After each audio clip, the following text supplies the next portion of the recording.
Kantara movie तो आपने देख ही ली होगी, लेकिन जिनके ऊपर ये पूरी मूवी बनी, पंजुरली देव, वो कहां से आए? चलो मैं बताता हूं उनकी पूरी कहानी।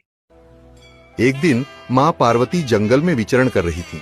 तभी उन्होंने देखा एक नन्हा सा शूकर का बच्चा अपनी मरी हुई माँ के पास बैठा रो रहा था। उस अबोध प्राणी की वेदना देखकर करुणामयी जगदम्बा का हृदय पिघल गया। उन्होंने उस बच्चे को उठाया और अपने साथ कैलाश ले आईं।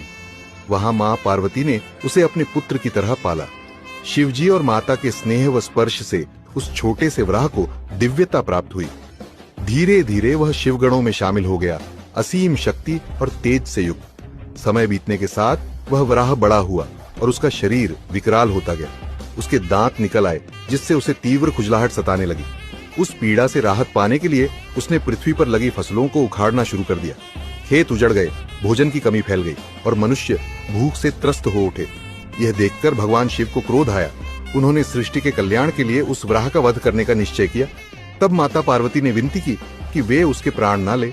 माता की प्रार्थना पर महादेव शांत हुए। उन्होंने उस वराह का वध तो नहीं किया, लेकिन उसे कैलाश से पृथ्वी पर जाने का श्राप दिया। वराह को अपनी गलती का भान हुआ।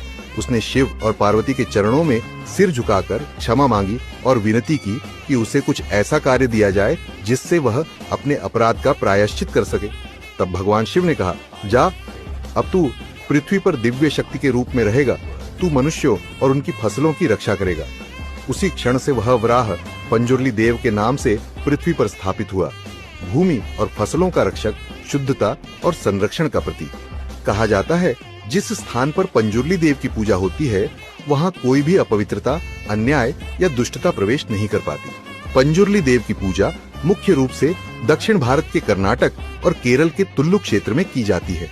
ये पूजा भूतकोला नामक एक पारंपरिक उत्सव का हिस्सा है, जिसमें दैव की पूजा की जाती है, जिसको कांतारा मूवी में बहुत बढ़िया तरीके से दिखाया गया है। अगर आपको यह कहानी पसंद आया तो लाइक करो और मुझे फॉलो जरूर करना, क्योंकि ये पेज ऐसे ही इतिहास और कहानी को सिनेमैटिक तरीके से दिखाने के लिए बनाया गया।